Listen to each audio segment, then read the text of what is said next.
तो नेक्स्ट, मुद्रास्फीति को नियंत्रण करने का अगला उपाय मॉनेटरी मेजर्स। इससे पहले आपने देखा सप्लाई साइड मेजर्स, आपूर्ति, कोस्ट साइड मेजर्स, लागत, और अगला मौद्रिक उपाय।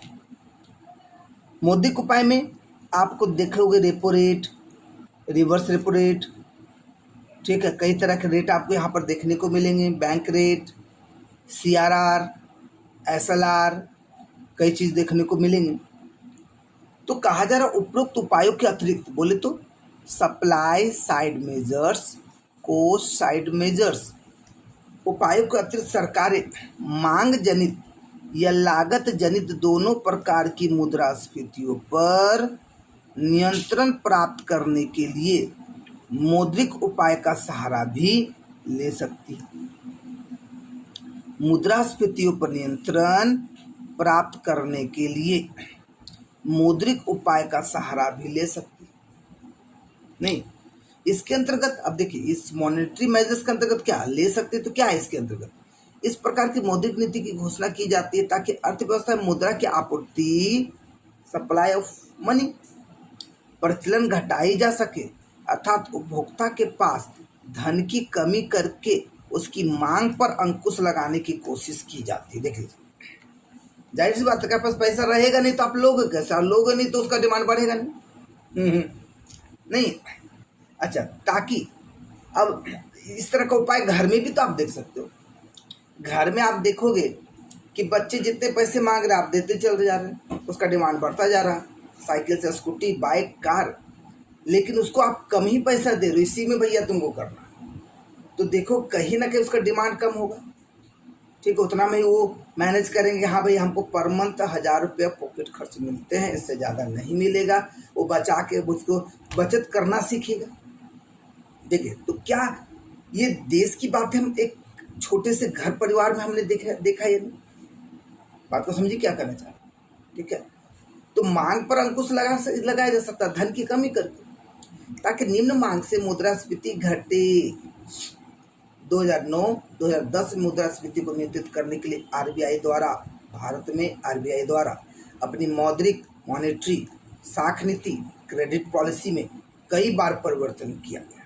2009-10 में मुद्रास्फीति को नियंत्रित करने के लिए आरबीआई ने मॉनेटरी एंड क्रेडिट पॉलिसी को कई बार परिवर्तन किया, जिसके अंतर्गत CRR, SLR, bank rate, repo rate में वृद्धि की गई।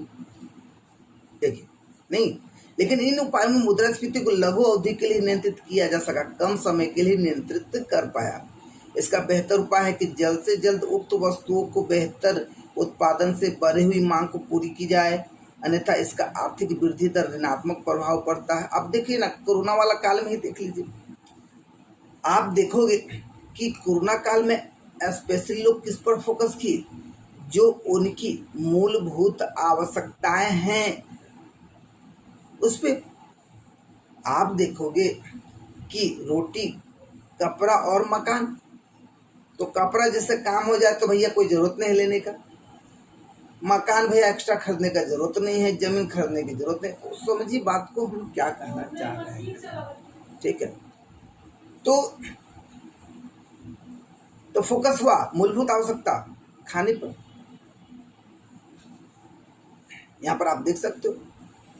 तो खैर ये सरकार के द्वारा कोई पॉलिसी नहीं थी, ये तो क्या महामारी थी जिसमें आप फोकस कर सकते हैं कि आपके पास इनकम हो नहीं रहे हैं, तो आप हिसाब से ही काम करने का काम कर रहे हैं, हर तरीके पर फोकस कर रहे हैं। पुनः यह उपाय उस स्थिति के समय असफल हो जाती है जब मूल्य वृद्धि दिन प्रतिदिन वस्तुओं के मूल्यों में होने वाली वृद्धि के कारण हो रहा है। क्यों? क्योंकि इनकी खरीद करने के लिए आम आदमी बैंकों से लिए गए ऋणों पर निर्भर नहीं होता। हाँ, अगर महंगाई, इस्पात, लोहा, सीमेंट इत्यादि की मांग में आई वृद्धि से बढ़ रही हो तो यह उपाय कारगर सिद्ध होता है। क्यों? क्योंकि भवन निर्माण की इन सामग्रियों का आवासीय ऋणों से प्रत्यक्ष संबंध होता है। यदि सरकार आवश्यक समझे तो मुद्रास्फीति एवं कीमत प्रबंधन नीति को प्रभावी बनाने के लिए उपरोक्त तीनों मात्रकों का उपयोग में ला सकती है। नहीं, नेक्स्ट